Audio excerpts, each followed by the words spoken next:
And welcome to another Bancroft Brothers animation podcast. Hey, Tom.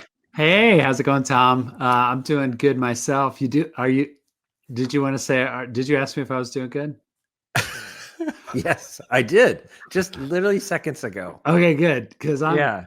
I'm doing good. Are How you you doing? are the gears spinning in your head right now Yeah, on I something just got, else? yeah, I got a lot on my mind these days, Tom, Yeah, you because, do. animation is in a slump. So I'm Uh-huh. worried about my friends that back in LA, we're in Tennessee, but that are out of work right now. And there's a lot of union stuff going on. The union's Oh, trying to go into a big strike and stuff. I don't know what's going to happen. What is the future, Tom? I don't know. You jumped into a lot of big subjects all of a sudden, but I was thinking, I was deep thinking, but I anyway, do. Yeah, we could talk about the union and the possible strike and all that if we want to. I'm I have very mixed emotions about it. I'm going to say this to the brothers and sisters out there in animation land is that just be careful. This may be the worst time to strike, and I don't want to take any wind out of anybody's sails. It's just we saw what happened with the Writers Guild. We saw what happens with the actors. And they didn't know how bad it was. We know how bad it is now. It's only gotten worse since, as far as the industry goes. And you don't want to give them an opportunity, to threaten a strike or something well, and that's just Tom's perspective. I'm going do to away say, with people. let's But do it. Let's you strike. in? Oh, okay. I'm in. I'm in. I'm the rebel twin, so We I'm haven't ready. talked about this. Okay. No, but I support the people, and I think the people are rising up. I Do listen. you hear the people call? The echo Well, in and maybe you know a little bit the better than winds I of do change. what they're fighting for. I mean, Yeah, obviously, fairness and wages. I keep hearing, but I don't know AI what is a that. big one. I know AI AI is, is a big one. but what specifically would be the bigger question? Maybe we should dig into that and bring That'll be somebody on. another. Let's do Yes, another podcast it's about another that. podcast. Tom, speaking of Christmas, right after Christmas, you know what's happening? In Animation February, Y'all Expo, Animation Y'all Animation Expo. Y'all. Go to animationyall.com and get your tickets now. I don't know if you guys heard the last podcast where we announced this, but if not, holy moly, we have Aaron Blaze coming, and he's going to be screening at Animation You All Snow Bear, his brand new short. He's been working on it for over 2 years and putting his love and tender care into every 2D animated frame. You're going to want to Yeah, see it on the screen, and then he's going to talk about his whole process for it's a like two master hours. class. Yeah, master class for 2 hours on how he Yeah, went through the process of how he made that short. I can't imagine how nice that's going to be. He's only doing a few stops throughout the nation, and our expo is one of them. And so definitely you want to hit us up in February. Go get your tickets at animationyall.com. All right, yeah. Tony, I think we need to get into this because we got a lot of talking to do with our good friend. Welcome, everybody. His name is Tod Polson. Todd, Hey, Todd. welcome, buddy. Thank you. I Yeah. can't believe we haven't had you on the show before because Tom and I got introduced to you through the Noble Approach, which I'm going to hold it up again for those that are watching. It is a spectacular book. This was Thank one you. of my very favorite books when I was coming out of Cal Arts and getting into animation. I guess I was already working at Disney for a couple Well, and that's a couple of question. years. When did it come out? What year, Todd? In 2013. Yeah. Okay. Okay, yeah. So I was definitely actually I'd left Disney by the time it came Yeah, out, you but were I'd used it so much. you were like a veteran by then, Tony. Yeah, But but thank Todd, you. and we're going to get into that and the Okay. background that goes with that. You have a new short out, and we're gonna talk about that. It's called The 21, That's right. Yeah. and it is the most beautiful thing you've ever seen. And so Well, we want to thanks. talk about all those things, but we're going to start with how you got in animation. This is always a question we like to ask. by You know, accident. yeah. Did I you? mean, we're going to Yeah. assume you liked to draw when you were young.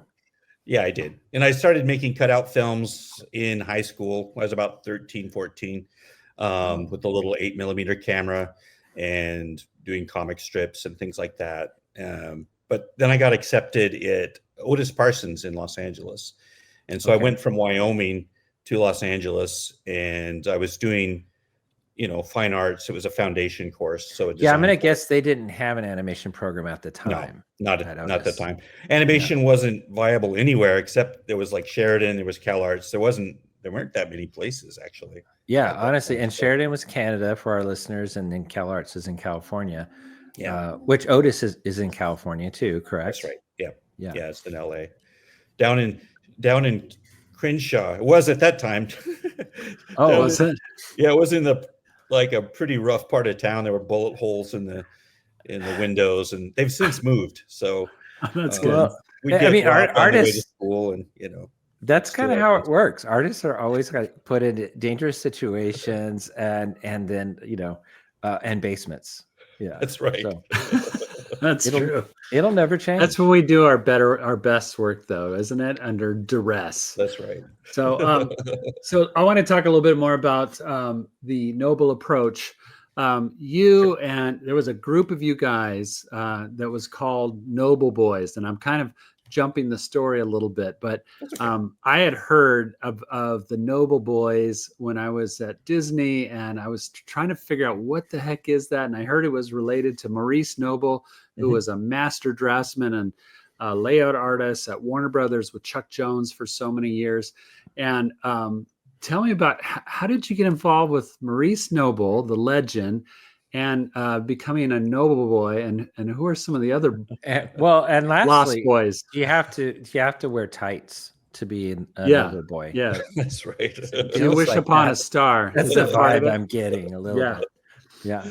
Yes. So when I graduated from CalArts, I got an internship with Chuck Jones, and Maurice was there, and so I was at CalArts. I had applied to the experimental program, but I got accepted in the character program. When I'm glad I did, because I got to learn how to animate. So but it was good, and I didn't have cartoons in my portfolio. I was a fine artist, and Maurice looked at it and he goes, "Oh, you're referencing Rockwell Kent here," and I was like, "Yeah, I was." And he was like, "Oh," and I didn't have any color in my portfolio, and it was all black and white. I was afraid of color, and he's like, "I think you'd be good at color. Well, I think I'll hire you." And so he did. What? And I thought, so wow, based on not seeing any color, he thought right. You'd be good at color. Wow. Right. Because you understand probably tones and values, that's right. Contrast. That's what he said. Yeah. He said the hardest thing to teach is value. And so I was like, because I was the same way. At first I was like, this guy's a little he's either crazy or a genius. Yeah. But and the other thing is he didn't want to hire people that drew cartoons. He was interested in people that were interested in things outside of animation, outside of entertainment, that weren't so involved in popular culture. So he wanted to surround himself with, and in his home, he didn't have any animation artwork up at all. It was all folk art and things like that. So he was an animation like snob. Yeah, I mean, like Mark Davis was that way too at Disney. Very much a designer, a fine artist, really into those kind of sides of things rather than. He was an artist that happened to do animation, Yeah. He wasn't one of these people that was trying to copy Freddie Moore. That's right. In his style. Right. Maurice was, I've always heard that he was very generous with his time. He liked to take people under his wing. So it sounds like you were one of those people that kind of started gravitating to him, and that he started to teach and mentor. Were there others? Because like I said, we already Noble Boys. There was the boys. The Noble with Boys. Don Hall was there. Yes, Don Hall. Jorge Gutierrez. We love Jorge. Yeah. Ricky Nierva, Mike Stern, Ed Bell. There were a lot of Ed Bell. Yeah, Scott Morse, Lawrence Marvitt, Ricardo Barahona. There was just a lot of people that he not only at Chuck Jones but also at Warner Brothers when he was there working with Brad Bird on some of his things, and just sort of consulting on some of the features there at Warner Features. So, and he was pretty old at the time. Honestly, he was in his 80s. Yeah, when I met him, he was about 81. So this was 1993. 92, 93. Still in the industry. Tony, are you going to still be at the desk drawing? And I teaching hope people I at can 81? still hold a pencil, maybe in my teeth. Maybe I'll draw Well, from my. The sad thing was he'd retired Right. in like 1970 or something, and Yeah. was like he goes, I'm going to do my fine art now. I'm going to sell my prints. That didn't go so well. So I think he lived a lot longer than he expected. So he's like, you know what? I need a job. So he actually went back to Tiny Toons, where he got fired. No. He did, yeah, because well, he was working in the old style, in the old Chuck Jones style. So he wasn't just designing layouts. He says, no, we need to change the story here. We need to do this and we need to do that. Oh, wow.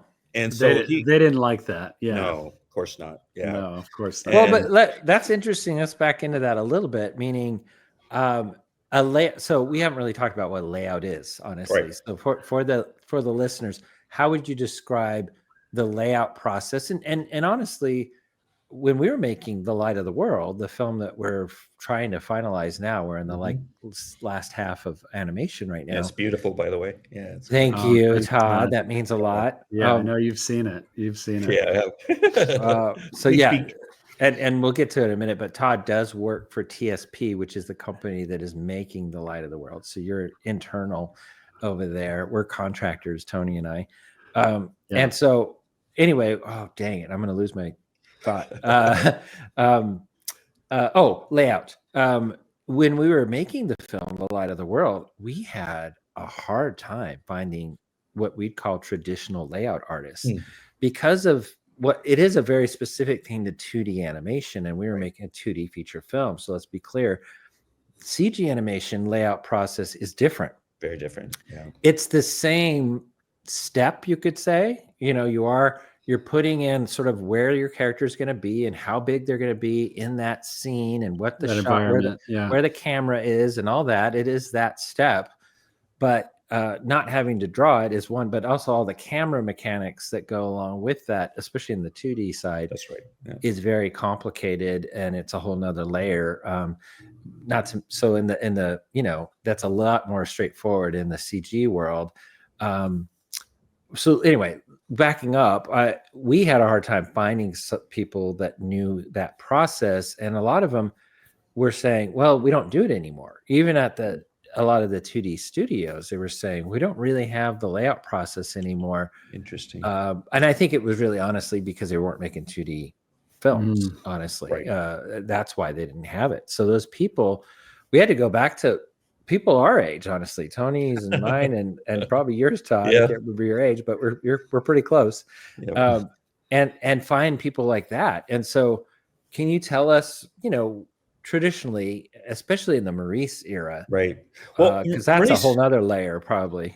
It is, and Maurice and Chuck Jones, they worked in a very strange way, where Chuck was involved with a lot of the storyboarding, but he'd also do the characters first, and then Maurice would have to design the background layout, which is the line drawing for the background behind Chuck's characters. And that's what my job was when I first started at Chuck Jones as well. But so Chuck would always plop his characters in the middle of the screen, and then Maurice would have to try to make it interesting. So we'd use almost like a wide angle lens to bend the edges and to try to get some like perspective in there and things. And it was challenging.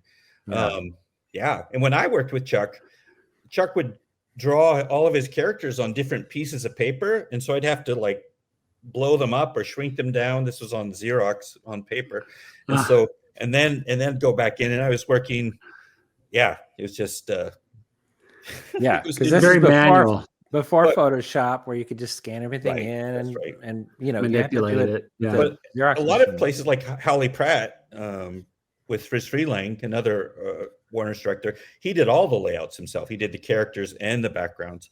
And so each unit at Warner Brothers worked in a different way. And at Disney, of course, traditionally, there's a different process, right? With the workbook and the blue sketches and the all these things to build up the backgrounds, the environments, and plug the characters in there. So you were saying, and I just want to land this plane, because earlier you said Maurice would speak into the story, which Yes. is not very traditional at all for a No. layout artist to have sort of story points. And he's like, is he taking the boards, the storyboards that Chuck had done and things like that, or other people, and sort of in the layout process going, I don't think you want this shot. Let's add a shot here, and doing that kind of thing. It depended on the film. So, a lot of times he would get, and they didn't have scripts at that time at Chuck Jones. They had just like a paragraph. This is what the story's about.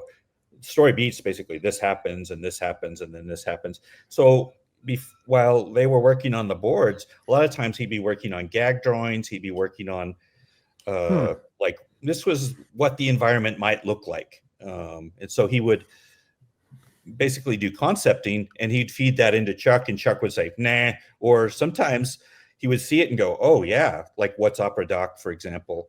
He'd see it and go, yeah, we could restage this whole thing based on this idea. And so on a lot of those films, there was a lot of back and forth on a thing like a Roadrunner, where they could actually do it in 2 weeks, really, for Maurice. They would try to do it as quickly as possible so they'd have more time on a film like What's Opera Doc. I love, I've learned a lot about Maurice Noble from your book, actually, Todd. I didn't know a whole lot about, I generally knew from some of the other Duck Amuck or the Chuck Jones books that he had done. But those are mostly about him, right? Right. So, which is Chuck. Yeah, which is, come on, he's his own favorite artist. Yeah. He's his best marketer also. But when I started, when I found your book and I started really digging into it, I became such a fan of Maurice and started to really realize what a powerful designer he was and what he brought in the way of. Now I know there was a Philip something was the Phil the DeGard, painter. yeah. Mm-hmm. Phil DeGard was the guy that did a lot of the color work, right? A lot of the backgrounds. He did the background painting. Yeah. Background painting. But he based that, a lot of those were based on Maurice's color sketches.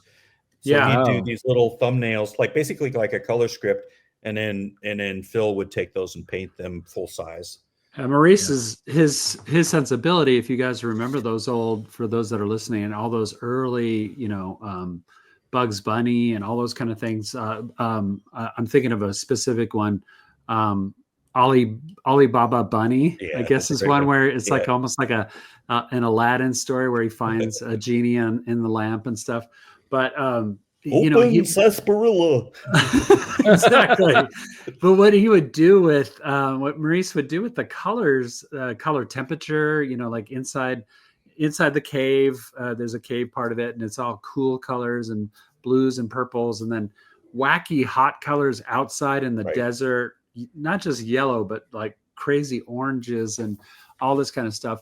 It was just amazing. And then when you look at his sense of design, how he would craft shapes and arrange shapes in such an order that it really spotlighted the character, the animation, in such a way that I hadn't seen since Disney. But this was a crazy graphic style. Yeah. And I fell in love with it. So I want to talk about the Noble approach because I'm such a super fan of this book. I understand it's out of print now. But if you can find this online, the Noble approach, Maurice Noble, and the Zen of animation design, it's spectacular because you go in there. Obviously, you spent a lot of time with Maurice. Now, was this mostly written after Maurice's death, and you wanted to do an homage? It was both. He'd actually started it like even back in the 50s. He had started putting down notes and things. Really? And by the time I met him, he had macular degeneration, so he could barely see. So he had these like surgical glasses, and he was like drawing, these layouts at Chuck Jones. And so he would look at our work because we present our work, and then he'd write these notes about what our strengths and weaknesses were, these handwritten notes. And then, of course, when I went back to CalArts for my master's degree, and he helped me with my short film. So he was my design consultant and doing he did a couple of layouts for me in my student film and things. I was like, okay, if you really want to, you can, so. Wow. But Yeah. So- So he so took me how through many- his process and Oh, even he did- set. Yep. But did he kind of give that to you? Did he say, "Here's all my notes. I want you to Yeah. finish this," that kind of He thing? did, and he made me promise two things. We were working on a short film called "The Pumpkin of Nifar," which is a short we were doing together. We'd written together, and he said, "I've got this book. If anything happens to me, I want you to finish the film, and I'd like you to finish the book. Will you promise me that?" And I said, "Oh, sure, Maurice," not thinking that I would have to do those things because Yeah. he promised me he'd live to 100. So Yeah.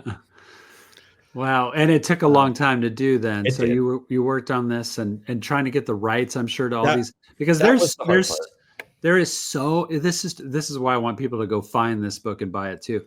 You have never seen a better compilation of Maurice Noble's designs, early backgrounds, color inspiration, and then kind of like you really dissect his thinking on a lot of this too. So it's educational, it's inspirational, and it really just opens up Maurice Noble's mind. I think it's one of the best I wish somebody after I die did maybe Tom, you can do this for me. The Tony Bancroft. The Tony approach. Bancroft approach. Yeah. And then where you just like open up my mind and just put Right. it out there in a book, because I feel like that's what you That's did so scary. well. That's a with this. nightmarish vision of a book. Wow. I don't know. How do you I'd really buy it. feel? First, buy a whip. I'm going to come back from the dead and buy one. I love it. So you're not gonna like the one I write, Tony. No. But you got by doing this, by studying his work, I can only imagine it rubbed off on you, and your talent, your skill sets probably grew enormously. Definitely. Yeah. I see that you worked on The Secret of Kells. You got it. So I say that for our fans because people love Cartoon Saloon. They love, I do so too. you've been a part of several of their works, right? Mhm. Yeah. I started with them before because Secret of Kells was their college project. And so they had just gotten out of university and they were trying to arrange things, and they had this advertisement for a background head. And so I went in there and did a test, and we became really good friends. The Pumpkin of Nifar film won their first festival. And so it was just like, I don't know, we just became really close friends. And they had a lot of the same philosophies that Maurice had. They just happened to be artists that are doing film, and they were influenced by folk art and folk stories. So Tom Moore, let's say his name, is one of the three partners that started Cartoon Saloon, but he is like an artist. He's more of a fine artist, and so I could see why you and him would hit it off and be very like-minded. I follow him on Instagram, and he's rarely showing any cartoon work. Oftentimes it's a portrait of his partner, or it's a location Like drawing. Yeah, it's like a figure drawing. It is. When you see, what I love about him and Jorge Gutierrez as well is it's them on screen. It's like a long short film. So it's like Tom is really about animal rights and human rights, and he's very sensitive and he's very poetic. I don't want to make him shy, but that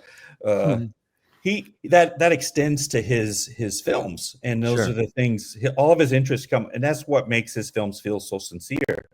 And Jorge is the same way. He's a bigger than life character that puts himself on the screen. And you've talked to him, and you do. Yeah. He's the same as his film work, and so I love working with people like that. And of course, he's influenced by film, but he's looking at this other culture and this Mexican history, and he's the great grandson of Siqueiros, one of the great muralists, and things like that. And it's just I didn't know that. Yeah, he has this history of art in his family as well. So Well, speaking of personal work, I mean, I think, so we've heard how you've been greatly influenced by one of the masters of layout and design. And then you it sounds like went right into the approach of using those ingredients, helping other studios, helping Jorge, your friend, on Book of Life. And I know you worked on the TV show he did too. And then you went to Cartoon Saloon. You've been all over. You've done a lot of things. And you've been influenced by, like what you said, the personal journey of the artist.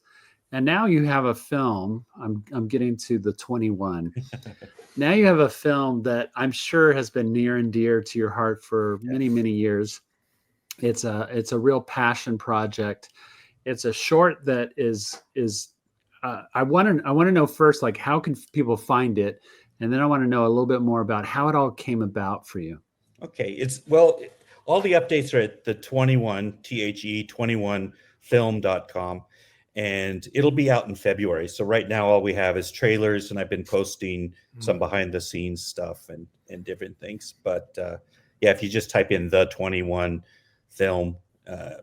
.com. You'll find it. Yeah. Or .com, or just the 21 film, because I try to hashtag everything as well. So and this is it's a loaded short. This is not Warner Brothers. This is not all the stuff that we've been talking about up till now. This is a very serious subject. Yeah. And so can you kind of tell the story of what the 21 is about? Sure. It's about 21 migrant workers that were beheaded basically by ISIS in 2015 in Libya. And they were killed for their faith, and they're Coptic Christians. And the one of the guys was from Ghana, actually. And his name was Matthew. And he was a weird one, because they tried to let him go. But he kept saying, their God is my God. And so they were like, okay. All right, we'll throw you in the same prison. Yeah. But they were tortured, they were beaten. These people, they were, well, first of all, kidnapped, and then tortured and beaten, and in an effort, I think ISIS was trying to get them to swear against their God, right? Right, to convert to their to deny their faith, basically. To deny their faith, and they wouldn't, and because they wouldn't, they got tortured all the more and ultimately killed. This actually happened in what year? 2015. 2015, and the whole thing was recorded too. I believe they telecast. They videotaped it. It was a 5-minute film, and they just put it out February 15th, just to shock the world and to show. Wow. Basically, they just wanted to scare anyone that didn't believe they wanted what they believed, just out of North Africa. Basically, they just were pure terror. Terrorists. Yeah, truly terrorists. Absolutely. Well, and I know that it's, originally the goal was to have it done, I think, for the 5-year anniversary. Right. Would have been which was 5 years ago. 2020. Yeah, 2020. And now you're releasing it for the 10-year. And that kind of tells everybody how long this took, this process. Mandy Hart, my producer. Hi, Mandy. Hi, Mandy. Is she there? Oh, no. We're giving her listening. Kudos. Yeah, she pops up every once in a while. So, but there was a point 6 months in. I said, "Well, we can make this done, or we can make this good." And so they said, "Okay." We had some. It was all crowdfunded. It was all donations. The people who donated were fantastic. I mean, they didn't push me one direction or the other. And it was hard, because every 6 months, every few months, actually, we'd get new information about the story. Like, this is where this happened, or we get another interview, or another family member that was there the night they were kidnapped would tell his story. And so there was all this stuff always coming in, and I've learned more since the film has been done. And I know, some of those things aren't quite correct. They're close, but so I tried to be as accurate as I could. Well, and as neutral as I could. There's family members, real family members out there this was their son, I think they were all men, so I'm saying son. And so husbands and or husband, or father. Fathers. So this is a precious story to them. And so thankfully they had you. I'm going to say this, I have a small connection to the film, and I'm actually listed in the credits as a consultant or something. And that is because they had approached me early on. That's right. I think I was one of the people they were first initially, because they didn't know how to go about this and all this. You said they? Are you saying family members? Well, no, Mandy specifically. Oh, okay. Mandy Hart. But and Mark Rogers is her partner. Mark Rogers, and they were part of the West what is it, a Wedgwood Circle originally. And so I had a relationship with them to some degree, and anyway, they reached out knowing that I was in animation and that I was a Christian too, and that was an element that was important to them, of course. And so, yeah, I remember looking at it and I remember thinking, oh, they have about, it was going to be a much shorter short at the Right. time. I think it was probably 3-4 minutes, maybe. Yeah. And they also wanted it in about, I don't know, I think if I remember right, it was like, we needed it in about 5 or 7 months or something like that. Right. Exactly. And the stupid head that I am, I'm like, that makes sense. Okay. Yeah. Not thinking about, gosh, you can't just do this quick. And this isn't a Nike commercial or something like that. You're just going to get out on time and on deadline and, kind of kill yourself for a short amount of, you got to make this thing, every shot perfect and accurate and all that, and all the stuff you did, Todd. So thankfully they didn't hire me. But yeah, but I did bring in, my other penciler partner, which is Pam Darley, our producer. Great. And she's also working with us, Tony and I, on The Light of the World. And so, Mandy had never, hi Pam. Hi Pam. Mandy had never made an animated anything, short film or anything. And so she was, but man, I really respect her, by the way, because, she was really like just starting from scratch, trying to find a way to get this thing made. And we didn't even have a story, Yeah. Oh yeah. There was no story. And so obviously I passed, and then later on, Pam, I think I even kind of said, Pam, can you help these people? It's got her involved. And that was, but you were already attached. I think they'd found you, Todd. And how did that come recommended about? By Tom Moore. So they went to Cartoon Saloon, said, hey, could you guys do this? They tried quite a few places, I think. And Tom says, well, this isn't really a Cartoon Saloon project, but I know someone who would do it. I just left Cartoon Saloon a few years before, just so I could work more on my personal film projects, basically. Well, and you were doing faith-based shorts, weren't you? Like you'd done a parable, one of Jesus's parables. The prodigal, So that's the reason I'd left. I was getting close to my 50th year, and I'm like, you know what? If I don't do it now, I probably never will. So these dream projects. But boy, I can't imagine that. Yeah, you just finishing this short that's very designy, kind of paper cutout style, and the prodigal. This thing falls in your lap. I can't imagine that. I mean, it does feel like so aligned.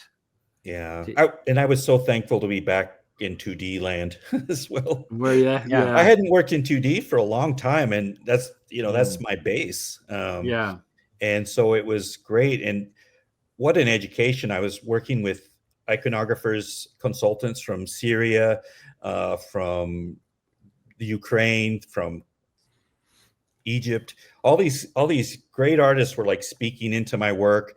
They were doing some concept work. They'd look at my stuff and go, "No, this is this is terrible."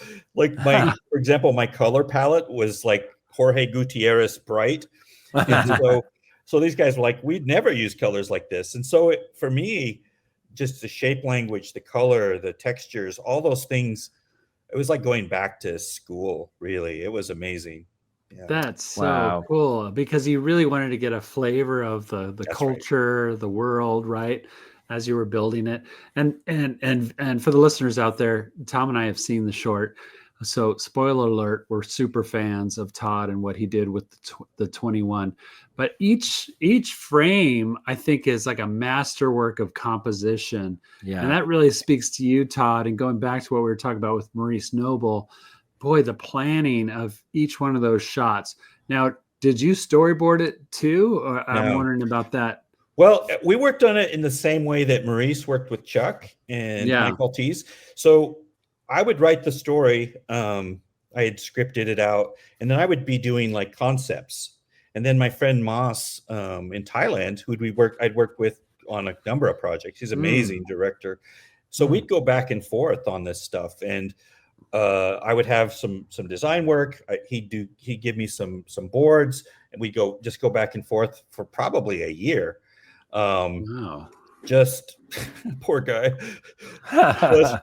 He's amazing. So just all along the way, Bishoy Gendi, the animator, he was doing some test animation for me. And I found out later that he had studied Coptic iconography as a young man before he had gotten into animation. He's an incredible animator. And so all these people were speaking into the characters, into the backgrounds. For me, it was like a dream team for this project, as God arranged everything just to fall into place when it did. Did it feel that way? Did it really feel like God was behind this in a personal way for you? Yeah. That's so awesome. Yeah, for sure. And even the story, when I went, I didn't know what the story was going to be. I had some ideas. And then I went to Egypt, to the town of the martyrs. And there were these really young women, like serving me lunch and stuff. And it took me a few minutes to realize that these were the wives of the men. Oh, and they knew who you were, and that's why they were doing it? They knew kind of what I was there for and what I was wanting to do. Yeah. But after talking to them, it broke me, really. It changed my life. Basically, they said, we wish we could sit down with the men who killed our husbands and forgive them and tell them that. Really? Yeah. And even from the trailers and stuff, I've gotten a lot of hate. It's like these, not towards me so much, but as much for ISIS, right? The terrorists, they say, these men need to die. And the families of the men are saying, no, they need to know God. And if they know God, that's all they need. We don't want them to die and go to hell. And so for me, it was like, that's what the story's about. It's about forgiveness. That's the message they asked me to put up on screen. And you did. I don't want to give away anything so that people, and honestly, there's nothing to give away necessarily. This is all based on fact. This actually happened. There is live action footage as a part of this short. Right. So you actually do see them on the beach and things moments before they're murdered. Right. And this is a story that happened, years ago that I remember too, when this happened, because it went worldwide because they posted it online. And online was kind of new at the time, but enough so that it went pretty much viral, honestly. Yeah.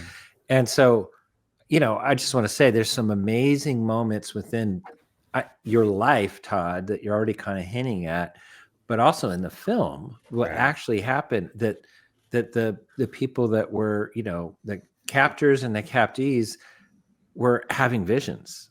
Yes. Do you want to speak to that at all about how this amazing? Yeah, there was a couple of former ISIS terrorists. They were in prison, and they would tell their story. One of the guys in particular, he asked for forgiveness. Basically, he saw as they were doing the torture, they were doing the killings. He was a witness to these things, and he saw these incredible visions and related that to the families, related that to the church. I don't know if he became a Christian or anything. The other ISIS members say he just went crazy, PTSD or whatever. But the things he saw, he goes, I could tell that God was with these men in orange and not with us. I'm on the wrong side. Basically, that was his philosophy. So I tried to tell the story from his point of view, and to try to be neutral about it. I'm a Christian as well, but I tried not to put my own faith into it. I tried to just take the facts as they were, as they were related to me by the families, by some of these terrorists, and tried to mix that all into one narrative. I got to ask this question because it's a powerful story. It's a very serious story. Why animation? Why do you think that was the only way you could do it? I think just because it is so gruesome. And I think that the artwork, when you see the real paintings, like the Coptic iconography and the Ukrainian iconography, there's something there, something magic, the way the colors vibrate off each other and the lines and in the story, there's no way we could show the killing in live action. It would be just too much. Sure. And so with the live action, I cut away to some of the reports of what had been seen there, just to get some behind the scenes stuff. So you could get actually a bigger picture of what really happened, as opposed to just what the propaganda from ISIS was. So there's some really iconic visuals in this short, I got to say, that stuck with me after I watched it. And, even in this moment of you describing it, I'm seeing these images flash back to my mind that were so graphic and so stunning. And I don't mean graphic in the way of violent or scary, I mean, just from a design and an art sensibility. Was that something that you got from Maurice Noble? Was the ability to create, kind of iconic moments and visuals? Was that something that he would talk about with you? I think so. Yeah. And we made the aspect ratios, the old Academy 133 Yeah. square aspect. It is because it's more like the icons, basically. A lot of the icons are more vertical. And it also an homage to Maurice in a way, I guess. But he talked about putting something in each sequence that you would remember, that the audience could take away, whether it was a story moment or a visual moment or just something that would speak into the story visually as well. So the worlds that I designed were fractured. That would have been from Maurice. Looking at futurism and precisionism, all these old art forms that spoke into iconography, actually, and vice versa, right? But really, I mean, Todd, the more you talk, the more I go, wow, this was. I do feel like God was in control of this short being made. It wasn't me. And I know you have a million stories that would say not only about the struggle that you went through to making it. I'm sure there was many stories there, but also the blessings that were coming up and that you could see. But boy, I can't think of anybody that's more perfect for this film because of your love of iconography and the want to research it. Even deeper based on things that in your life that you never thought would relate. I'm sure the Maurice Noble approach. We do have to wrap up, and it breaks my heart because feel like there's so much to talk about. I do want to say one last question would be, I know you guys want to put this up for an Academy Award. I would love to see that happen. Do you feel like this subject matter, that it's so loaded? Does it? I think not only the faith side of it, but the Middle Eastern stuff that is going on now in the world is going to affect it. I do. Yeah. I completely do. Yeah. It's very, it's volatile, right? It's polarizing, really. And when we started it, the world wasn't quite like this, right? But now it's coming out just at this time where it speaks into a lot of the things that are happening all around us with Gaza and Ukraine and all these places. And it's basically the same thing. And it speaks into that. So some people are going to have a hard time seeing this. And even though it happened so long ago, it's still going to really resonate in a very real way for people. But I'm glad. I just want people to see it. I really hope that people see it because I think it will change their view of how we think of each other too. Because of your touch with it, Todd, that you wanted to be fair to both sides, and I really appreciate you saying that because I felt that too when I was like, "Wow, am I supposed to feel something for the terrorists?" And I'm like, "I don't know if I want to," but you went there, and I thought it's really cool. I was afraid to go there, and I showed it to Tom Moore and to Pete Docter actually, and Pete, he really pushed having. He said, "There's no central character, but make this one character. Tell it from his point of view." And the main ISIS guard there, and make it his story, and try to tell it. If people can empathize with him even a little bit, you'll have something that'll be strong. And so, Well, I hope that our listeners are hearing that, this isn't meant to be what everybody's going to interpret it as, probably because of the days we're living in. Remember that this was made 10 years ago. Though I don't want people to add intentions here. This was just trying to capture that moment in time when this happened, and that there's an element of faith and things like that. And just seeing people honestly believe in something so strong that they'll die for it is the story that you're telling. And they're doing it for their faith, honestly. I love it, and I want everybody to see it. So I hope it gets out there. February. It'll be February. online. Okay. Oh, excellent. So be looking for it in February. That's right around the time as animation, y'all. Expo. Let's By get the way. commercial. Yeah. No, it's But, true. It's within days. Yeah. yeah. Yeah. So yeah, we gotta do something with you, Todd, and get you That'd be down awesome. there. Yeah. Love to Yeah. have you. would. But thank you everybody for listening, and thank you for being a part of our podcast. All Yeah. you listeners out there, Mhm. Todd, all you listeners out there that have been a part of our growth over the years. You guys mean so much to us, and we hope that today, hearing Todd's story, and please go check out the Noble Approach too.